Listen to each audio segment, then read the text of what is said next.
The Newsroom, where untold story is revealed. Where His Excellency Robert Kyagulanyi Ssentamu Bobi Wine sibirungi ate era kitalo nnyo nnyini ddala afiiriddwako munnakibiina kya National Unity Platform bambi laba enfa gyafuddemu etiisa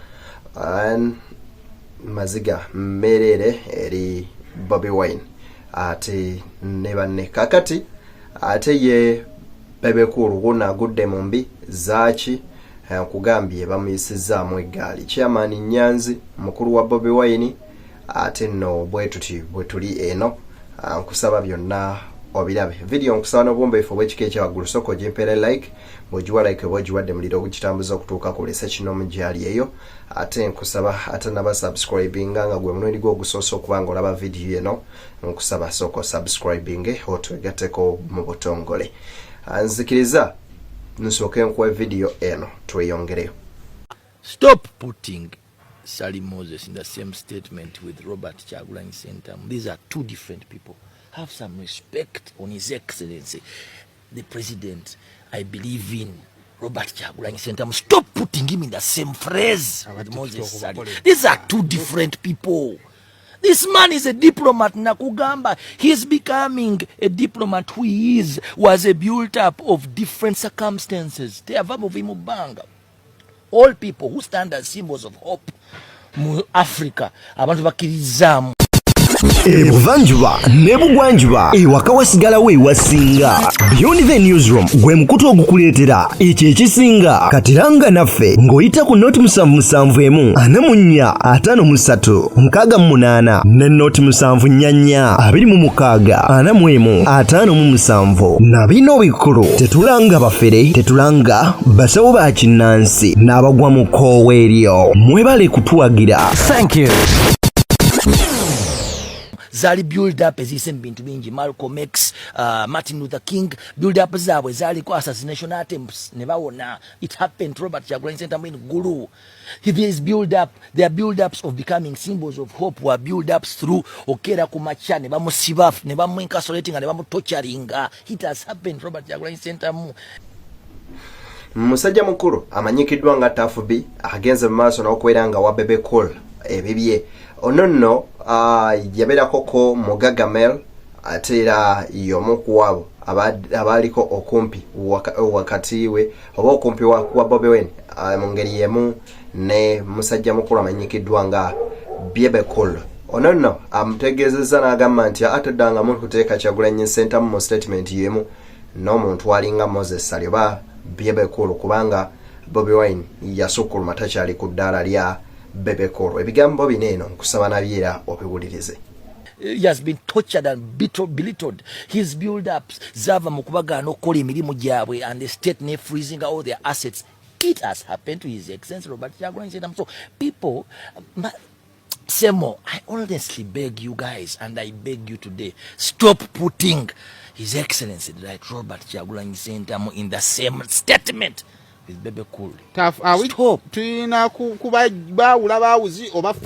Because their futures and goals are different.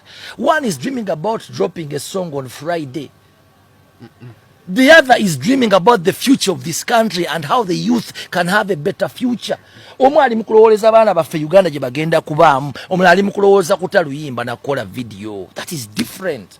One wears a suit to work, the other wears a t-shirt every day. Those are two different people. One wakes up thinking, how do we secure a future for our grandkids? The other wakes up thinking, how do I keep trending? How do I drop the next music video? These are two different mindsets. And stop putting them under the same phrase. It is wrong. It is disrespectful. It belittles. And it hurts me as a person who respects Right Honorable Kyagulanyi Ssentamu.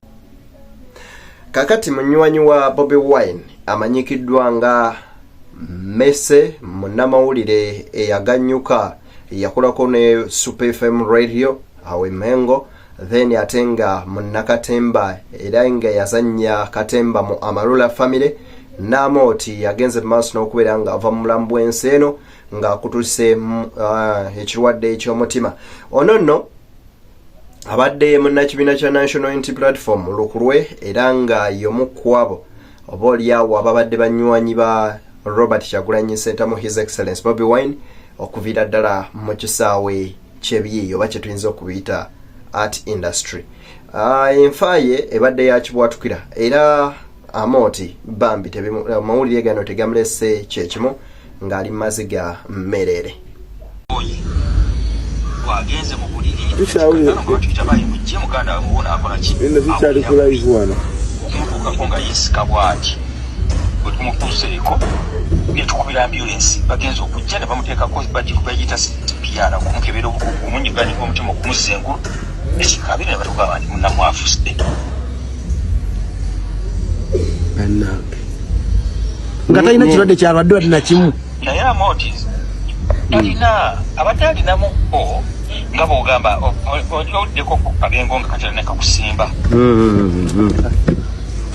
kati abadde akalinamu kakato kati nekamusimba naye nga kanyodde naye nga bino byaffe Afirika twakulira ku mpaka tetukkiriza mu bitu byakugenda kolaki katonga naye lwaki togenda mu ddwaliro akantu ako ne kavaawo. This time round mukama tatusobozesezza kibi nnyo kiruma naye nze Amooti mukusaba ekintu kimukuma lwa nsonga emu ekizibu kikizeewo naye at the end of the day twetaaga ssente ozimanyi watugenda kuba tunoonya emitwalo almost 2 okuzza muganda waffe amagezi gonna gonna don't break down osooka omale okukola kubanga ne bwe tunaabeera lumbe naki si byakati tujja kulwana tunabe amagezi gonna gonna nga tumukumyawo but it is not something that is going to be happening today or tomorrow. Tugwamu maanyi just go ahead. Amooti mu lukuŋŋaana lwa bannamawulire lwatuuzizza agenze maaso n'okubeera ng'ategeeza newankubadde ebyo byonna weebiri show ye yagenda maaso n'okubeera ng'ate etambula bulungi olunaku olwaleero mujje mu bungi mumuwagire ate osobola okubeera ng'anoonya ssente zikunukkiriza mu mitwalo 2 egya $, okubeera nga bakomyawo omulambo gwa munywanyi waabwe gyemuze miliyoni nga 72 awo tuba tubazeebazeemu ku omutwalo gwa $, guli mu miliyoni 36 so gyemuze miliyoni nga 72 okubeera nga bakomyawo omulambo gwa Messi okuva mu ggwanga lya America. Radio presenter DJ akoze ebintu bingi so mubiri gwe mukama Katonda naba kutuyambe okukomawo wano kinaveera kumwe abanajja ku show yonna ku lwenca so nkusabye na joli jangu olunaku lwenca shegwa saa 12 paka jenekoma tusokuba tunoonya solution ekomya omubiri gwa muganda waffe mukama Katonda mumuze mirembe. Ebigambo ebimu ku ebyo bambi byasimbyewo okubeera ng'ayogera omugenzi Messi yenono interview ng'ayogera ku nsonga z'abaliri puzzle ne Gravity omutujju ng'agamba Fiina Mugerwa abaana baleke bwe baba bayonooneka beeyonoonekera dda. akipise nnyo akipise bebaata abaana bato bayimba enkudi zaabwe naawe kiriko kigambo ki and what would you expect from Messi from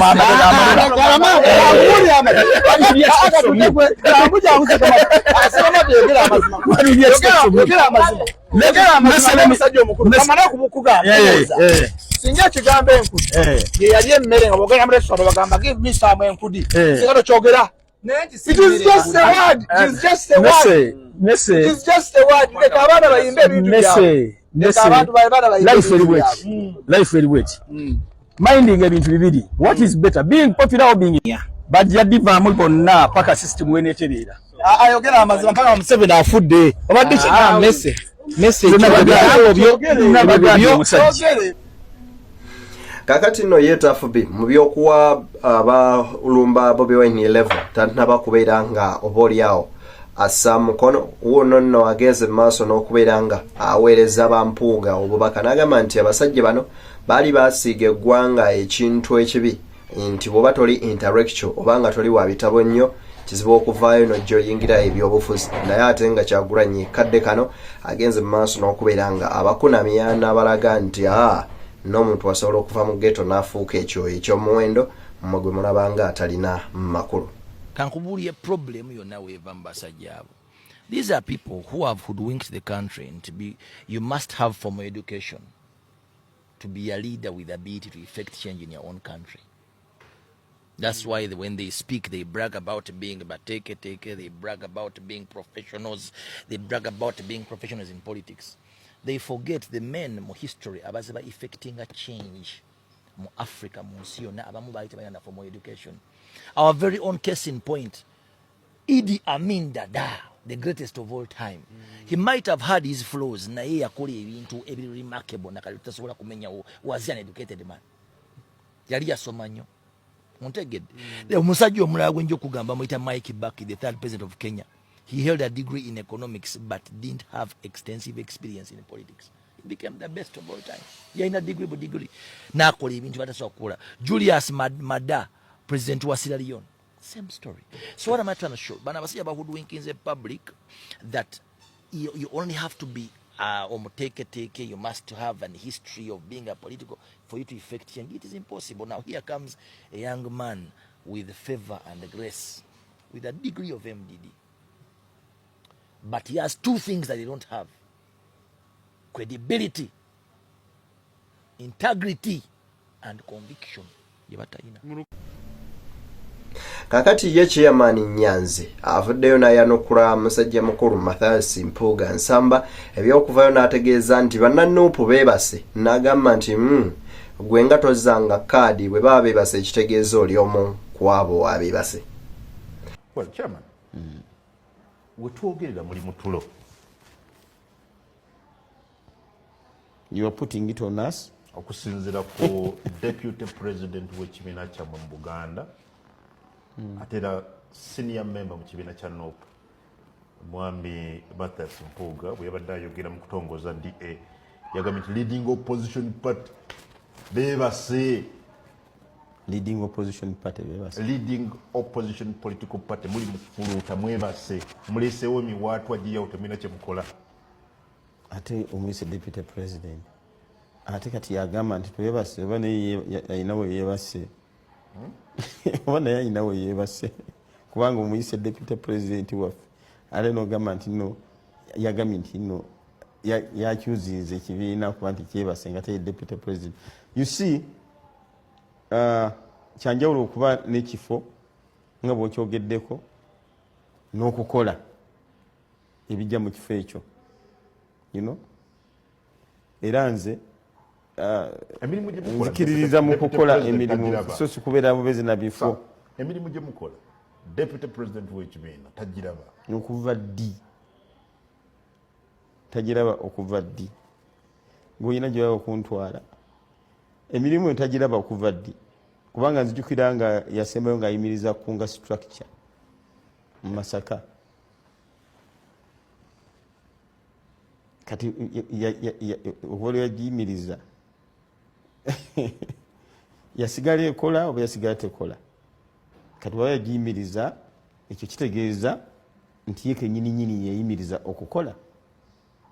Tuliko Beyond the Newsroom. Nkwebaza okubeera nga weekumira ku mukutu entakera ate mbagalisa ebyo bye munjagalisa banywanyi. Tusinkane mu mboozi endala nga bwe zitambula.